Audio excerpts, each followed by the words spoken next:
नमस्कार, हिमाचल समाचार में आपका स्वागत है। आज के मुख्य समाचार। मुख्यमंत्री ने धर्मशाला में आधुनिक फॉरेंसिक डिवीजन और डीपीआरसी भवन का किया लोकार्पण। मुख्यमंत्री ने विधानसभा के शीतकालीन सत्र के 7वें दिन दिए महत्वपूर्ण सवालों के जवाब। मुख्यमंत्री ने शाहपुर विधानसभा क्षेत्र के कलियारा में किया बहुउद्देशीय इंडोर स्टेडियम का लोकार्पण। कांगड़ा हवाई अड्डे के विस्तार के लिए अतिरिक्त धनराशि शीघ्र की जाएगी जारी। और अब समाचार विस्तार से। मुख्यमंत्री ठाकुर सुखविंदर सिंह सुक्खू ने आज क्षेत्रीय फॉरेंसिक विज्ञान प्रयोगशाला RFSL उत्तरी क्षेत्र धर्मशाला में डिजिटल फॉरेंसिक डिवीजन और उन्नत उपकरण प्रयोगशाला का लोकार्पण किया। ये सुविधा लगभग 3 करोड़ रुपए की अत्याधुनिक अवसंरचना से निर्मित की गई है, जिसमें ऐसे उन्नत उपकरण शामिल हैं जो क्षतिग्रस्त मोबाइल फोन से भी डेटा निकालने और उसका विश्लेषण करने में सक्षम है। इस प्रयोगशाला में लगभग 1 करोड़ 5 लाख रुपए की लागत से एक उन्नत उपकरण प्रयोगशाला स्थापित की गई है, जिसमें अत्याधुनिक वैज्ञानिक उपकरण लगाए गए हैं। इन प्रयोगशालाओं में लगाए गए उपकरणों की कुल कीमत लगभग 1 करोड़ 50 लाख रुपए है। ये सुविधाएं हिमाचल प्रदेश के उत्तरी क्षेत्र में फॉरेंसिक जांच में पारदर्शिता, विश्वसनीयता और दक्षता को बढ़ाने में सहायक सिद्ध होगी। ये नया प्रभाग विशेष रूप से उन मामलों में जहां सजा 7 वर्ष या उससे अधिक हो, अपराध स्थल से सबूतों को संरक्षित करने में जांच एजेंसियों की मदद करेगा। मुख्यमंत्री ने जिला पंचायत संसाधन केंद्र कांगड़ा के 3 करोड़ 92 लाख रुपए की लागत से निर्मित नए भवन का लोकार्पण किया। उन्होंने जिला परिषद कांगड़ा के डीपीओ कर्मचारी आवास का शिलान्यास भी किया, जिस पर लगभग 2 करोड़ 26 लाख रुपए व्यय होंगे।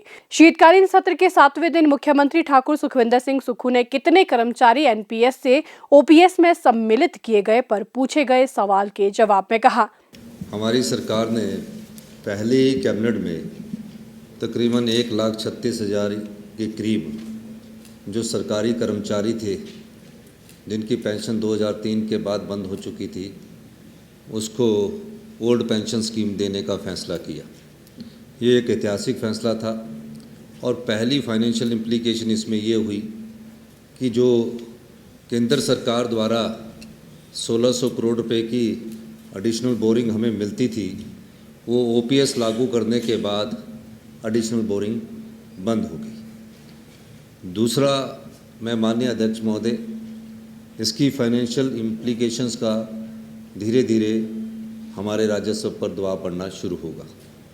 अभी 5,356 लोगों को हम ओपीएस दे रहे हैं, जो रिटायर होता जा रहा है, जो भी कर्मचारी है, और भविष्य में भी जो कर्मचारी हमारी कांग्रेस सरकार की नीति के अनुसार जो अभी भी लग रहे हैं, जो हमारी सरकार में 22-23 में लगे हैं, 24-25 में लगे हैं, या 25-26 में, या जब तक हमारी सरकार 5 साल के लिए, उन सबको हमारी सरकार ने फैसला किया कि हम ओल्ड पेंशन स्कीम देंगे भविष्य की नौकरियों के लिए भी। इसका फाइनेंशियल इम्प्लीकेशन के साथ साथ धीरे धीरे हमारी राजस्व पर दबाव पड़ेगा। और कितना दबाव पड़ेगा, क्योंकि अभी तो इतने हुए, आने वाले समय में जो अगले 2 सालों में रिटायर होंगे तो और ट्रेजरी पर दबाव पड़ेगा, और आने वाले समय में दबाव पड़ता जाएगा। लेकिन उसके लिए भी हम अपनी संसाधन जोड़ रहे हैं। हमने कई संसाधन जोड़ने की दृष्टि से कई महत्वपूर्ण सुधार हमने किए हैं, और निश्चित रूप से उसका फ़ायदा जो है वो हिमाचल प्रदेश के सरकारी कर्मचारी और अधिकारियों को भी होगा। मैं एक बात और कहना चाहता हूँ माननीय अध्यक्ष महोदय, ये हमने कोई राजनीतिक लाभ के लिए नहीं दिया। राजनीतिक लाभ के लिए अगर हमने देना होता तो हम चुनावों से 6 महीने पहले ओल्ड पेंशन स्कीम लागू करते। ये हमने एक मानवीय संवेदनशीलता और सामाजिक सुरक्षा की दृष्टि से दिया कि 60 वर्ष के बाद जो भी सरकारी कर्मचारी 60 वर्ष के बाद जो भी सरकारी कर्मचारी उस एज में कमाने लायक नहीं रहता है, तो उसको कम से कम एक अश्योर्ड इनकम निश्चित हर महीने मिले, ताकि वो अपने जीवन यापन को अपने अंतिम सांस तक जी सके। इस दृष्टिकोण से हमने दिया। इसका कोई राजनीतिक फ़ायदा करने के लिए हमने देना होता तो नेचुरली चुनावों के वक्त आपने भी जून में 2,000-5,000 करोड़ के बांटे थे, हमने नहीं किया। लेकिन हमारी कमिटमेंट थी, ये पहली हमारी गारंटी थी, जिसको हमने पहले ही कैबिनेट में पूरा किया। ये मैं कहना चाहता हूँ। वर्तमान सरकार के किन किन कार्यालयों को शिमला से बाहर कहां-कहां स्थानांतरित किया गया है, इस पर पूछे गए एक सवाल के जवाब में मुख्यमंत्री ने कहा, शिमला में बहुत ज़्यादा ट्रैफिक कंजेशन है। जो शिमला 25,000 और 1 लाख की पॉपुलेशन के लिए बड़ा था, एडजॉइनिंग एरिया मिला के 4 से 5 लाख की पॉपुलेशन शिमला में बस की है। अगर सुबह आप भी गाड़ी लेके निकलें तो 1 घंटा ट्रैफिक जाम वहाँ अक्सर रहता है। हमने कोई विभागों के कार्यालय स्थानांतरित नहीं किए, हमने कमीशंस और जो ज़रूरी थे उन विभागों को हमने स्थानांतरित किया है और किसी अधिकारी को सज़ा देने के लिए नहीं किया है। हमने आपको मैंने बताया कि कामगार कल्याण बोर्ड को हमने हमीरपुर में स्थानांतरित किया है, कौशल विकास निगम को हम मंडी में स्थानांतरित किया है और कांगड़ा में हमने वन्य प्राणी कंजर्वेटर को जो है और हिमाचल प्रदेश अचल भू संपत्ति कांगड़ा में स्थानित किया है, पर्यटन निगम को कांगड़ा में स्थानित किया है, नशा निवारण बोर्ड को हमीरपुर में स्थानांतरित किया है, पुलिस विभाग के एक armed police and training office को भी हमने ड्रो कांगड़ा में स्थानांतरित किया है। तकरीबन अब मैं बोलूँगा तो आपने जिस तरह बोला कि इस तरह से 1000 करोड़ रुपए की बिल्डिंगें प्रदेश में खाली है। सबसे ज़्यादा खाली कांगड़ा जिला में सरकारी बिल्डिंगें हैं और सरकारी बिल्डिंगें खाली पड़ी है तो हमने बोला इन बिल्डिंगों का सदुपयोग किया जाए। और शिमला में हम तकरीबन काफ़ी किराया प्राइवेट बिल्डिंगों को दे रहे हैं, जहाँ कमीशंस के ऑफिस रखे हैं या वो कोई और ऑफिस रखा है। तो प्राइवेट बिल्डिंगों को हम किराया देने के जब सरकार ने पिछली सरकार ने 1000 करोड़ रुपए की बिल्डिंगें बनाकर अभी खाली रखी है। अब मैं ये इसलिए कह रहा हूँ कि आपने बोला अधिकारियों को, तो आप भी 1000 करोड़ की बिल्डिंगें खाली रखिए। जहाँ जहाँ खाली बिल्डिंगें होगी वहाँ हमारी सरकार चाहती है कि शिमला को डीकंजस्ट किया जाए और जो इनके एम्प्लॉइज़ है, मैं ये भी कहना चाहता हूँ, उनके चॉइस ली जाएगी कि अगर वो शिमला में रहना चाहते हैं तो हम उनको शिमला में ही रखेंगे और उनकी जगह नए एम्प्लॉइज़ की रिक्रूटमेंट हम वो करेंगे।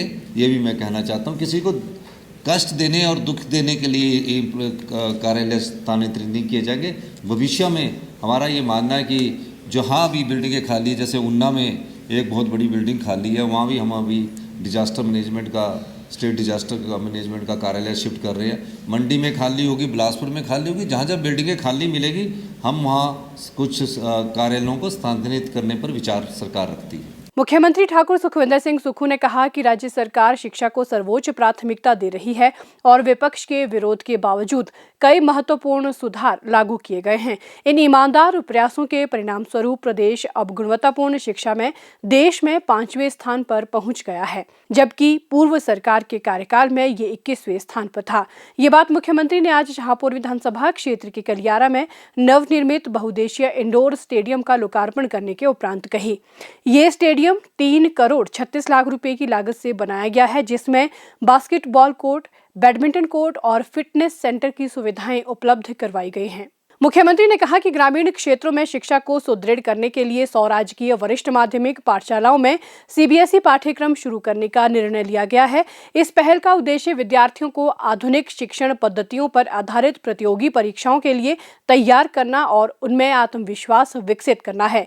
मुख्यमंत्री ने कहा, आम परिवारों के बच्चे जो सरकारी स्कूलों में पढ़ते हैं, हम चाहते हैं भविष्य की चुनौतियों का सामना करने के लिए ऐसी शिक्षा नीति पर काम करें जहां आप जो भी चुनौती आपके सामने आए उसका आप डटकर मुकाबला करें। इसलिए हमने 100 स्कूलों को पहले चरण में सीबीएसई करने की बात कही है और उसमें कल्याड़ा स्कूल को भी हमने सीबीएसई करने की बात कही है। इस सीबीएसई स्कूल में सभी टीचर उपलब्ध करवा दिए जाएंगे, साइंस की क्लासेज होगी, कॉमर्स की क्लासेज होगी, ड्रेस कोड इम्प्लीमेंट होगा और मैं कहना चाहता हूं जो भी सीबीएसई स्कूल होंगे उसमें +2 तक मोबाइल लाने पर प्रतिबंध होगा। मैं ये बात इसलिए कहना चाहता हूं क्योंकि जब जितने समय आप स्कूल में रहे आप पढ़े भी और खेले भी। इसलिए ये 7 लगते जो इंडोर स्टेडियम का मैंने उद्घाटन किया, मैंने कहा कि जब तक इस इंडोर स्टेडियम में और स्टाफ की नियुक्ति नहीं की जाती तब तक ये इंडोर स्टेडियम जो है उसको प्रिंसिपल के अंदर ही रखा जाएगा ताकि बच्चे इसमें खेल कर सके और उनको सुविधा भी मिल सके। मैं प्यारे बच्चों को कहना चाहता हूं, प्यारी बेटियां बैठी है और प्यारे हमारे बेटे भी बैठे हैं, आप पढ़िए और निश्चित रूप से जब सरकारी स्कूल का बच्चा मुख्यमंत्री बन सकता है तो आप भी जीवन में कुछ भी बन सकते हो। कांगड़ा जो जिला है इसमें लोगों के हाथ में पैसा कैसे आए, कैसे आपकी आर्थिक समृद्धि बढ़े, इस दृष्टिकोण से हमारे सरकार ने कार्य करना शुरू किया। पहली बार कांगड़ा के एयरपोर्ट को बड़ा करने की दृष्टि से हमने प्रथम चरण में 460 करोड़ रुपया खर्च कर दिए गए हैं। लैंड एक्विजिशन के पैसे दे दिए गए हैं। आने वाले कुछ महीनों में हम निश्चित तौर पर 3000 करोड़ की और लैंड एक्विजिशन करने जा रहे हैं, ताकि पूरे हिमाचल प्रदेश का एक बड़ा एयरपोर्ट यहां बने। और इस एयरपोर्ट बनने का क्या फायदा होगा? इस एयरपोर्ट बनने से आपकी आर्थिक समृद्धि मजबूत होगी, यही लोगों को रोजगार मिलेगा और टूरिज्म सेक्टर में बहुत बड़ा इन्वेस्टमेंट इस क्षेत्र में होगा।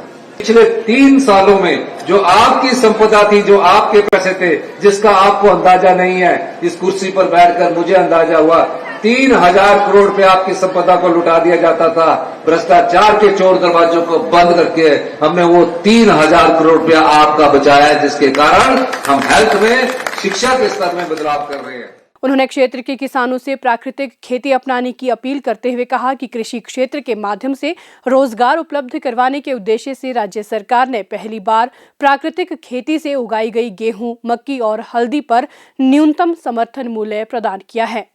हिमाचल समाचार देखने के लिए सब्सक्राइब करें यूट्यूब चैनल हिमाचल समाचार, लाइक करें Facebook page information and public relations department Himachal Pradesh और सीएमओ हिमाचल, फॉलो करें एक्स @DPRHP और सीएमओ हिमाचल, फॉलो करें इंस्टाग्राम @DIPR हिमाचल और सीएमओ हिमाचल, विजिट करें वेबसाइट www.himachalpr.gov.in। इस अंक में इतना ही, कल फिर होगी मुलाकात, दीजिए इजाजत, नमस्कार।